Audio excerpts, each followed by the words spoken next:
Heidi es marxista y lo voy a explicar utilizando este librito que tengo aquí. Marx y su concepto del hombre, por Erich Fromm. Pero, ¿por qué utilizar el libro de un tercero para explicar por qué Heidi es marxista? ¿Por qué utilizar a un tercero en vez de utilizar directamente las obras de Marx? Bueno, simplemente porque la obra de Karl Marx es sumamente extensa, es sumamente densa, y si bien es cierto que me la leí hace muchos años, considero que Erich Fromm hace esta explicación bastante más sencilla, bastante más amena y bastante más bonita. Por ende, lo vamos a utilizar hoy. Entonces, aclarado este punto, porque lo que queremos es hacer un pequeño acercamiento a la obra de Heidi a través de la teoría marxista, vamos a iniciar este análisis con la siguiente cita. El fin de Marx era la emancipación espiritual del hombre, su liberación de las cadenas del determinismo económico, su restitución a su totalidad humana, el encuentro de una unidad y armonía con sus semejantes y con la naturaleza. Entonces, este video se va a centrar en los 4 puntos que establece la cita anterior. Liberación de las cadenas del determinismo económico, emancipación espiritual, restitución a la totalidad humana, unidad y armonía con semejantes y con la naturaleza. Vamos a empezar. Liberación de las cadenas del determinismo económico. Para Marx, lo que los individuos somos depende de las condiciones materiales de producción, es decir, la manera en la que obtenemos las cosas para cubrir nuestras necesidades básicas o para vivir. Es lo que nos determina como individuos en una sociedad. Es precisamente el modo de producción lo que más adelante determina la organización social. Y a su vez, esta organización social es la que determina las ideas e intereses de un individuo dentro de un entorno determinado. Marx creía que la naturaleza y las personas somos uno, y que el propósito era aprovechar la naturaleza solo para cubrir nuestras necesidades básicas y así garantizar nuestra existencia. La vida en los Alpes era sumamente sencilla, humilde, sin lujos y con una dinámica bastante parecida a la del día anterior. Así pues, la vida de la pequeña Heidi consiste en despertar con el sol, asearse, ordeñar a las cabras, actividad fundamental antes del desayuno, comer con el abuelito y luego acompañar a Pedro el cabrero a pastorear a las cabritas en la pradera. El final del día consistía en volver a la cabaña, despedirse de las montañas bañadas en fuego al atardecer, cenar y contarle al abuelo sus aventuras para, finalmente, ir a dormir hasta el día siguiente. Parece monótono, hasta aburrido, pero lo cierto es que a través de esta relación constante con su entorno y la naturaleza, Heidi desarrolla una gran sensibilidad hacia el mundo que la rodea. Animales, plantas, montañas, clima y finalmente las personas con las que comparte su día a día. Claro que esto es gracias al conocimiento y sensibilidad transmitidas por el abuelo, quien lleva muchos años viviendo como un ermitaño, reticente ante la idea de tener que interactuar con la gente del pueblo de Dorfli. Podemos decir básicamente que al Heidi desarrollarse en un entorno en el cual estaba rodeada básicamente por la naturaleza, por las montañas, por las cabras, y al tener interacción con todo este entorno 24/7, de alguna forma esto contribuye a que pueda desarrollar esa conciencia y esa sensibilidad. De esta forma, la vida en los Alpes representa un esfuerzo por vivir con lo necesario para el día a día. No hay grandes pretensiones, ni una búsqueda de lujos o acumulación. Si bien es cierto que podemos hablar de dinámicas austeras en cuanto a lo material, es una rutina que enriquece la capacidad individual de cada uno de los personajes, ya que viven del fruto de su trabajo diario, cultivan la contemplación e interacción respetuosa con la naturaleza, logrando así un enriquecimiento espiritual genuino y que no está condicionado por bienes materiales. Es algo así como que antes de tener conciencia de uno mismo, se establece un vínculo de unidad con la naturaleza. Y es precisamente a que podemos establecer este vínculo con la naturaleza que podemos vivir de ella de una forma armoniosa. En pocas palabras, sin reventarla o sin cargárnosla. El trabajo es el factor que constituye la mediación entre el hombre y la naturaleza. En los Alpes, Heidi, su abuelo y la gran mayoría de los habitantes de Dorfli viven del fruto cotidiano de su trabajo. Un ejemplo claro de esto son las cabras, las cuales son sumamente importantes en la dinámica de la montaña, pues a partir de su leche se obtiene el queso, una de las comidas principales, y muchos otros derivados que forman parte de la dieta de estos personajes. Además, estos animalitos tienen un papel representativo en la historia, no solo como símbolo alpino, sino también en cuanto a respeto, ya que las cabras son animales muy cuidados y respetados, sobre todo por Heidi, quien les tiene gran afecto, hasta el punto de considerarlos sus amigos. De hecho, dentro de la obra hay muchos momentos en los que la autora misma intenta establecer un símil entre lo que es Heidi y lo que son las cabritas. Por ejemplo, como que Heidi se la pasa brincando de aquí para allá como una cabrita, o que igual es un poco bastante cabezona como una cabra. Esto como queriendo establecer un poco un paralelismo entre una figura animal bastante representativa y que justamente es fundamental para mantener la vida en lo que son los Alpes, con la figura protagonista de Heidi, reflejando así esta condición de igualdad. 6-7. Asimismo, las verduras y frutas son cultivadas por los propios consumidores. Y si bien es cierto que se dan intercambios económicos utilizando dinero, la figura del trueque está muy presente. Esto se debe a que la forma de producción de la vida material condiciona el resto de la vida del individuo, tanto en su fase social, política y espiritual, desarrollando así su ser social. O mejor dicho, el papel que juega dentro de su entorno. Y es esto lo que define y determina su conciencia. En pocas palabras, nuestro entorno y todo lo que pasa en él define nuestro papel en él mismo. Y una vez que sabemos cuál es nuestro papel, definimos nuestra conciencia. Y justamente al ser el entorno de Heidi tan básico, es que su conciencia se puede expandir mucho más allá de lo que posee, enfocándose así no en lo que tiene en cuanto a lo material, sino en lo que tiene en cuanto a vínculos, en cuanto a reflexión, en cuanto a conciencia, en cuanto a todo lo que la rodea. Claro que aquí también juega un papel fundamental los rasgos que son intrínsecos de Heidi, como son, por ejemplo, la curiosidad, su profundo deseo de aprender, que por eso se la pasa preguntando a todo el mundo, sobre todo al abuelito, conocer y ayudar a los demás. Entonces, para Marx, el trabajo es un medio que le permite al hombre, o nos permite a las personas, relacionarnos con la naturaleza. Es mediante el trabajo que podemos expresar nuestras facultades físicas e intelectuales. Y el propósito de esta actividad es poder garantizar nuestra existencia, cubriendo nuestras necesidades y todas las cosas que necesitamos para el día a día, sin caer en la codicia o en la acumulación, que es precisamente esto lo que deriva en el concepto de enajenación. Tal como explica Erich Fromm, las verdaderas necesidades del hombre son aquellas cuya satisfacción es necesaria para la realización de su esencia como ser humano. En el caso de Heidi, sus necesidades inmediatas en este contexto son comer, salir a jugar y explorar con su amigo Pedro, aprender y preguntar cosas a su abuelo. Heidi tiene una gran necesidad por conocer su entorno, por lo que ser curiosa es una condición ontológica en ella.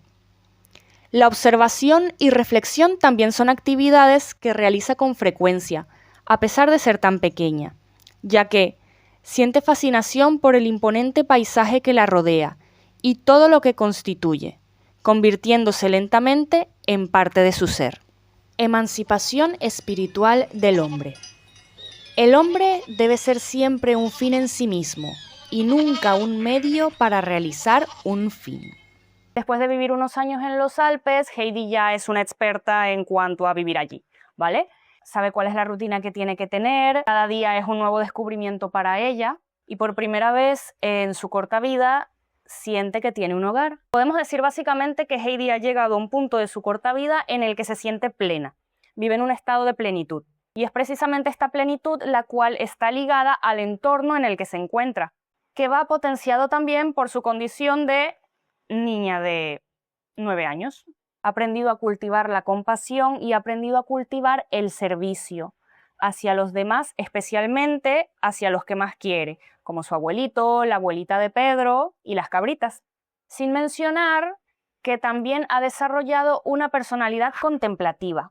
Entonces, un día, la tía Dora, que es la que en primer lugar dejó a Heidi con el abuelo en los Alpes, vuelve al pueblo de Dorfli y dice, ¡ja! Bueno, pues he vuelto para llevarme a la niña. Y el abuelo en plan, ¿perdona?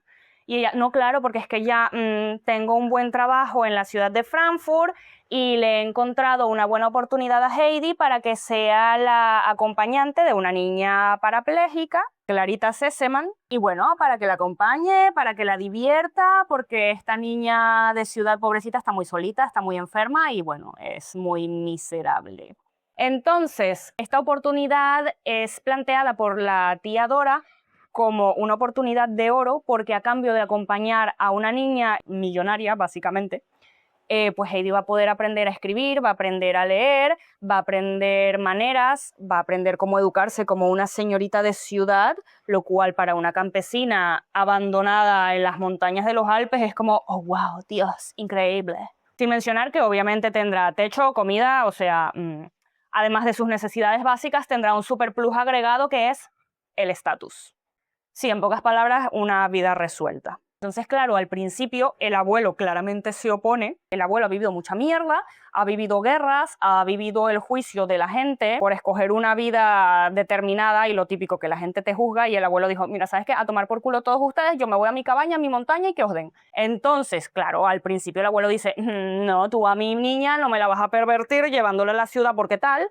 Pero claro, luego se pone a pensar, reflexiona un poco más, la tía Dora también le come un poco la oreja porque lo que tiene esa mujer es labia y al final el abuelo cede, de mala gana, pero cede porque piensa que una vida en la ciudad, una educación en la ciudad es muchísimo mejor que ser una campesina analfabeta que viva toda su vida en los Alpes. Eso sin mencionar que una de las principales preocupaciones del abuelo también es que está viejo. Y que Heidi en cualquier momento ya no tiene madre, ya no tiene padre y también puede perder a su abuelo. Y eso está bastante pronto de pasar porque el abuelo está bastante mayor. Por ende, un poco el abuelo dice, pues bueno, vamos a pensar a futuro, voy a dejar mi egoísmo y que la niña haga su vida y tenga oportunidades y tal. Y pues nada, realmente Heidi no se quiere ir, pero otra vez la tía Dora le come un poco la oreja y le dice, tranquila mija, vamos y volvemos, no te preocupes. Y Heidi en plan, no me convence. Y la tía Dora, sí, vente, además en Frankfurt vas a poder comprar todo lo que tú quieras. Y claro, Heidi en su ingenuidad dice, ay, pues le voy a poder comprar panecillos suavecitos a la abuelita de Pedro que le hace falta porque no tiene dientes. Y de ahí se agarra Dora, en plan, claro, sí, cariño, ven, vamos a Frankfurt, le compramos el pan y nos volvemos. Como si fuera, ¿sabes? 20 minutos en coche. Y pues nada, se llevan a la niña engañada y pues ahí digamos que comienza el trauma. Una vez en Frankfurt, el golpe es duro. Una gran ciudad, ruidosa y con mucha gente. Una casa enorme que ahora será su hogar, muchas normas, etiqueta y deberes con los cuales cumplir hacen sentir a Heidi agobiada. Y desde su llegada a esta ciudad, Heidi es convertida en un producto por parte de su tía Dora para, con mucha labia, dejarla de una vez por todas en casa de los Sesemann. Entonces, a ver, gafas.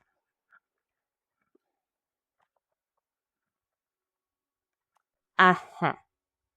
Si la señora me lo permite, le diré que mi sobrina es la niña que deseaba. Me dijo, si no recuerdo mal, que deseaba una niña algo original y diferente de las otras. Para complacerla, he tenido que ir a buscar a mi sobrina, que vive en las montañas y es distinta y original, porque allí, como aquí, todas las niñas dejan de ser originales y distintas en cuanto son algo mayores y viven juntas. Yo creo que mi sobrina conviene exactamente a sus deseos. Y como ahora mis señores me estarán esperando, es preciso que me vaya. De esta manera, el nuevo entorno moldea una nueva Heidi. desde su forma de comportarse hasta su propio nombre, pues la institutriz de Clara, la señorita Rottenmeier, se dirige a ella como Adelaida. Hubo un silencio. La señorita preguntó al fin: ¿Cómo te llamas? Heidi, contestó esta con voz clara y sonora, sin quitarle los ojos de encima. ¿Cómo? ¿Qué has dicho? Eso no es nombre cristiano. ¿Qué nombre te pusieron al bautizarte? Preguntó la vieja señorita hablando de un tirón. De eso no me acuerdo, dijo Heidi tranquilamente. Eso no es una contestación, repuso agriamente la señora. Diga usted, Dora, ¿esta niña es tonta o impertinente? Si la señora me lo permite... La niña no es tonta ni impertinente, es muy lista e inteligente y aprenderá fácilmente lo que la señora quiera, si la señora tiene paciencia con ella. Es la primera vez que entra en una casa de señores y no conoce las buenas costumbres. En cuanto a su nombre, es Adelaida, como mi hermana, que en paz descanse. La tía dijo todo este párrafo sin respirar y tuvo que pararse para tomar el aliento. La señorita Rottenmeier aprovechó la pausa para hablar ella. ¡Menos mal que ese nombre se puede pronunciar! A mí esta escena me parece alucinante, y me parece muy reveladora, porque el solo hecho, primero de que la tía Dora presente a Heidi como si fuera un producto o en plan un coche, ¿sabes? Bueno, esta niña es muy inteligente y tal, no sé qué, la está despersonalizando totalmente con el fin de venderla a la familia. O bueno, en este caso no tanto a la familia, sino a la señorita Rottenmeier. Y además de esa despersonalización que sufre Heidi por parte de su tía en cuanto a presentarla y objetivarla como un producto, luego tenemos la contestación de la señorita Rottenmeier cuando Heidi se presenta, yo soy Heidi, y ella dice, no, ¿qué es eso? Tú necesito tu nombre cristiano. Y entonces la presentan como Adelaida. Eso también es una despersonalización total de lo que es Heidi, porque ella no se reconoce con el nombre de Adelaida. Entonces, esto se puede leer como una metáfora de que la producción y el afán de enriquecimiento lo único que trae como consecuencia es precisamente que nos perdamos un poco a nosotros mismos dentro de este bucle. Y bueno, una salvedad es que Heidi, el nombre de Heidi realmente es un apodo. Asimismo, y durante varios episodios durante su estadía en la casa Sesemann, la señorita Rottenmeier le recuerda a Heidi que ella y Clara son de clases sociales diferentes. En plan que, como está por debajo de Clarita, debe tratarla con sumo respeto. También le prohíbe decirle abuelita a la abuela de Clara, entre otras cosas. Yo creo que la peor escena del libro, y la peor escena de la serie también, y la peor escena en general de esta obra, es cuando la señorita Rottenmeier descubre los panecillos que Heidi estaba guardando para la abuelita de Pedro. O sea, pensemos que Heidi es una niña de 9 años que dentro de su inocencia, los panecillos que le daban en la cena se los escondía en el delantal y luego, no me acuerdo si los escondía debajo del colchón o en el armario, pero bueno, que los estaba acumulando, pensando, voy a acumular estos panecillos suavecitos para la abuelita que no tiene dientes y así cuando vuelva a las montañas le podré llevar muchos panecillos para que pueda comer durante mucho tiempo.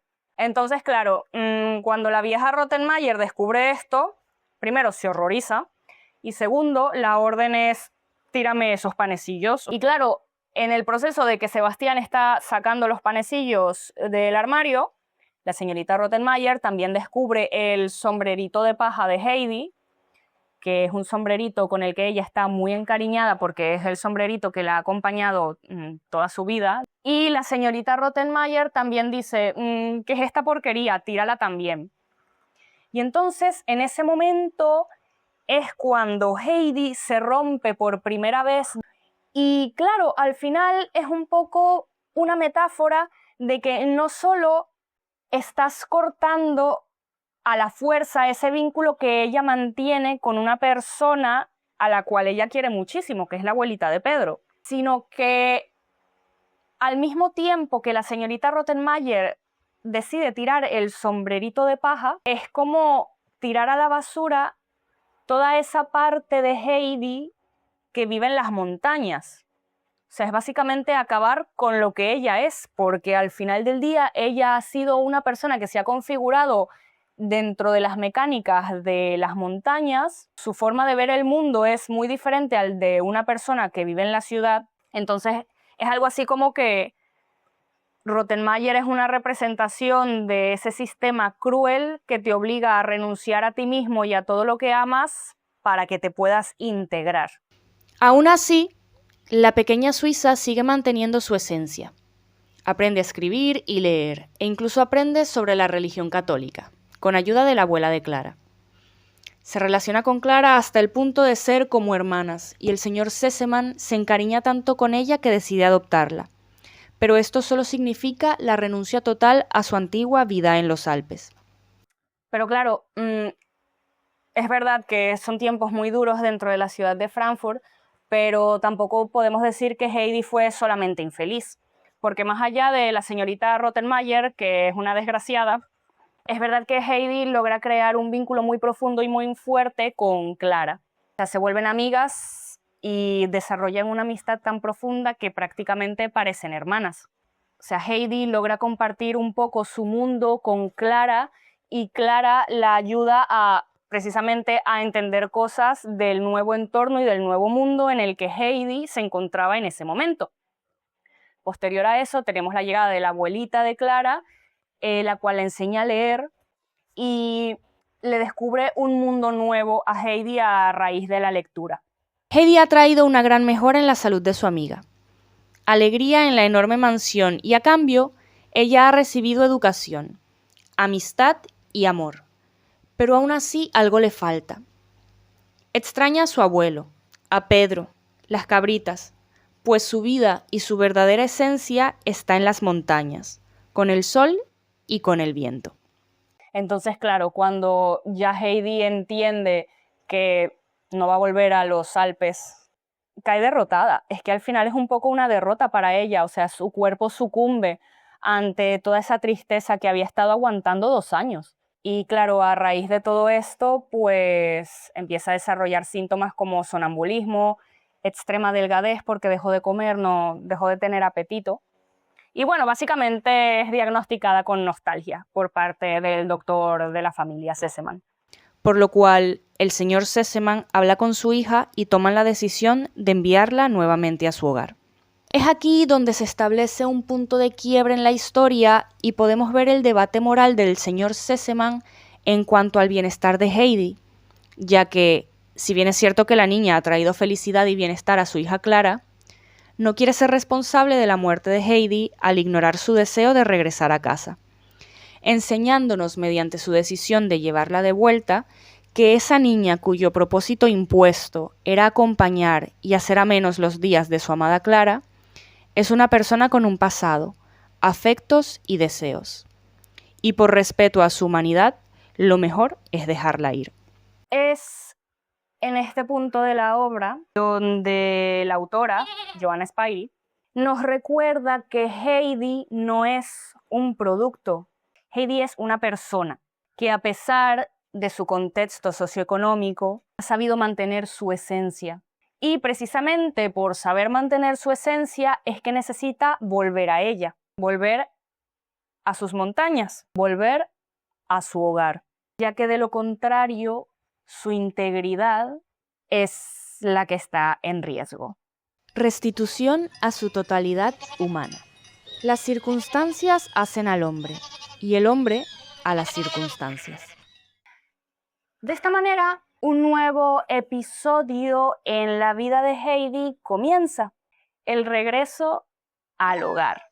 Esto con todo lo positivo que le ha traído su experiencia durante 2 años en Frankfurt, nuevos conocimientos y una nueva relación establecida con la divinidad. Y algo que caracteriza a esta obra y a sus adaptaciones, que creo que lo han hecho sumamente bien, es que Heidi, a pesar de todas las dificultades y lo difícil del contexto, no se pierde a sí misma. O sea, nunca deja de ser ella. Es verdad que puede cambiar un poco su forma de comportarse según la situación, pero realmente ella nunca olvida quién es. Ella nunca olvida de dónde viene. Y ella nunca olvida a las personas que ama. Y es precisamente por esto que logra desarrollar una conciencia de sí misma tan fuerte. Y precisamente al desarrollar una conciencia de sí misma tan fuerte, es que puede desenvolverse sin problema y aguantar tanto tiempo fuera de casa, por decirlo de alguna forma. Es decir, Heidi es una persona que tiene plena conciencia de sí misma, sabe perfectamente quién es y sabe perfectamente de dónde viene, y precisamente por saber todo eso es capaz de desenvolverse en un contexto diferente sin resistirse a él, pero sin perderse a sí misma, que es lo más importante. Por eso en ningún momento deja de actuar desde ella misma, generando así divertidas situaciones a lo largo del libro. Desde el principio, Heidi desarrolló una gran conexión con la naturaleza durante su estancia en los Alpes, y para Martz, este es un requisito fundamental para las personas en el desarrollo de su autoconciencia. Y es esta autoconciencia la que la sostiene dentro de este nuevo sistema hostil, y la que le da las bases para pensar en sus semejantes y mantener una fuerte empatía ante el sufrimiento de todos aquellos que la rodean. Básicamente, la configuración como individuo que tuvo Heidi durante sus primeros años de vida son el motor y la estructura que la sostienen a lo largo de toda esta experiencia en la ciudad. O sea, es precisamente toda esta capacidad y autoconciencia la que le permiten disfrutar y aprovechar estos años difíciles dentro de lo que fue la casa de los Sesemann, y en vez de cerrarse en banda, lo que hizo fue desarrollar más vínculos y compartir un poco de lo que ella era con estas personas. Y eso solo logró enriquecerla aún más. Claro que al final Heidi es humana, es una niña de 9 años, obviamente extrañaba su casa, extrañaba su hogar, y pues su cuerpo somatiza todo ese malestar, toda esa nostalgia, como dicen en la obra, y pues termina cayendo enferma. Las circunstancias han moldeado a Heidi y, de una manera u otra, ella ha moldeado las circunstancias hasta el punto de alcanzar su más profundo anhelo. En este punto de la historia ha aprendido a amar a sus nuevos amigos de Frankfurt, y estos han alcanzado un amor y reconocimiento hacia ella que solo evidencia un sentimiento de igualdad enmarcado en la comprensión y decisión de dejarla ir, con la promesa, claro está, de volverse a encontrar en los Alpes el verano siguiente. El encuentro con una unidad y armonía con sus semejantes y con la naturaleza. La existencia de lo que amo realmente es sentido por mí como una necesidad, sin la cual mi esencia no puede realizarse, satisfacerse, completarse. Entonces, Heidi necesita regresar a los Alpes porque esa es su esencia. Ella es una con las montañas, con los pinos, con el viento, con el gavilán, con las cabritas, con todo. Y además es en las montañas en donde se encuentran todas las personas que ama. El abuelo, la abuelita de Pedro, Diana, Blanquita, y es a través de ese nuevo regreso a las montañas en donde Heidi alcanza una nueva plenitud como ser humano, ya que digamos que en Frankfurt aprendió a escribir, aprendió etiqueta, aprendió a leer, aprendió a cómo ser hacendosa, y junto a esto también aprendió sobre religión, que si lo leemos un poco con la mentalidad de la época, se puede interpretar como una metáfora de lo que es la luz sobre la ignorancia. También ha construido relaciones con personas totalmente ajenas a su entorno, con un modo de vida muy diferente al de ella, pero aún así desarrollando un amor y amistad con los Sesemann, sobre todo con Clara, que trasciende cualquier barrera cultural o económica, ya que es puramente humana, sentimental y espiritual. Lo que yo interpreto un poco aquí que quiere hacer la autora es precisamente esa combinación de estas dos partes de lo que somos las personas, como es precisamente esa conexión con la naturaleza y esa racionalidad, ese intelecto que también es necesario en la vida en sociedad, y como que intenta fusionarlos en Heidi, y al momento de Heidi regresar otra vez a su hogar, pues es un poco presentada como un ser humano total, un ser humano completo. Vamos, que lo tiene todo, básicamente. Entonces, además de todas estas cualidades, las que ya tenía, que se combinan con las que ha obtenido en la ciudad, También está el tema de los vínculos, ya que Heidi en la ciudad de Frankfurt ha logrado construir una relación con personas totalmente diferentes a ella, con contextos socioeconómicos totalmente diferentes a ella, y aún así ha sido capaz de desarrollar amor y amistad hacia estas personas. Y claro, al Heidi volver a la montaña y volver con el abuelo, también representa un cambio para las personas que están en los Alpes. O sea, al final del día es un poco también, aparece en el libro como la fábula del hijo pródigo. Aunque bueno, realmente Heidi no se quiso ir, a Heidi se la llevaron engañada, pero bueno, obviando un poco esa parte, es un poco como la metáfora del hijo pródigo, que se va, vive muchas dificultades y luego regresa al hogar. El tema es que es Heidi la que trae de nuevo la esperanza a su entorno.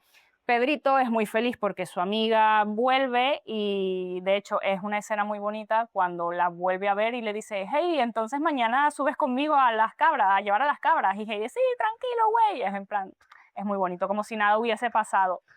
También es verdad que el abuelo recupera un poco la esperanza en la vida en general, y en las personas también, porque claro, al haber pasado tanto sufrimiento el abuelo de Heidi, no tenía mucha esperanza no solo en que Heidi no volviera o que viniera convertida en una niña arrogante, sino que recupera a su nieta con la esencia, o sea, lo que ella siempre ha sido, tal y como siempre ha sido, pero es que además Heidi trae al abuelito de nuevo el creer en Dios, que bueno, el tema del creer en Dios es muy importante para la autora.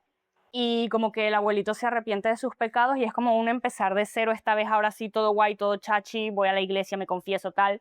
Y es precisamente al regresar Heidi y traer de nuevo la palabra de Dios al abuelito, es que el abuelito vuelve a bajar al pueblo por primera vez en muchísimos años y como que vuelve a integrarse a la comunidad del pueblito de Dorfli, que es el pueblito que está bajo la montaña, ¿no? Y bueno, nada, es muy bonito, es muy idílico todo y todos amigos y felicidad y tal.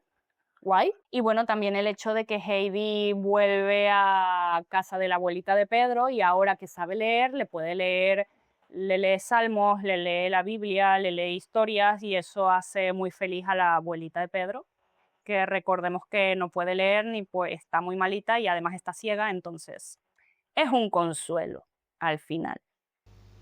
El final del libro de Spidey es una alusión de que volver a las raíces y a la sencillez es la respuesta ante las nuevas dinámicas modernas que empezaban a vivirse por aquella época. El regreso a Dios es una metáfora que acompaña el regreso a casa de Heidi, igual que en la parábola del hijo pródigo. Spidey nos invita a conocer su mundo, su hogar y su origen, al mismo tiempo que nos hace un llamado a regresar a lo más esencial del ser humano, coincidiendo con Marx, para alcanzar la verdadera plenitud del ser humano. Y pues nada, pues ese es todo el análisis por hoy. Espero que lo hayan disfrutado. Yo lo he disfrutado muchísimo. No solo los dos libros, sino el hecho de poder encontrar paralelismos dentro de lo que es el libro de Heidi y lo que es la teoría marxista. A ver, sé que es un poco rebuscado, pero realmente iba leyendo el libro de Heidi y decía, pues esto lo habla Marx, esto lo menciona Erich Fromm analizando a Marx, tal, y bueno, no sé. Un poco esto es un análisis que había hecho hace ya algunos años, pero me dio por volver a leer Heidi y me acordé y dije, pues igual puedo hacer un vídeo para YouTube. Y bueno, aquí está. Realmente no hay más. Y ya, hay que disfrutar, que la vida es muy corta y hay que leer de todo e interpretarlo como lo quieras interpretar, vale, eso está bien, pero si también puedes leer lo que interpretan otros, pues mejor, porque al final del día todo esto es importante para desarrollar el pensamiento crítico. Y sí, la conclusión de este video es que tengamos siempre presente que la naturaleza forma parte de nosotros, que está bien trabajar, pero no hacer del trabajo tu vida. En plan, no te pierdas a ti mismo. Siempre aquí y aquí, tú. Y había algo más, pero se me ha olvidado. Si les ha gustado el vídeo y me lo quieren poner en los comentarios, yo lo agradeceré. Y si no les ha gustado el vídeo y no están de acuerdo y me lo quieren poner en comentarios, pues yo también lo agradeceré. De eso se trata. Ya está. Que vaya muy bien todo y gracias por ver. Chao.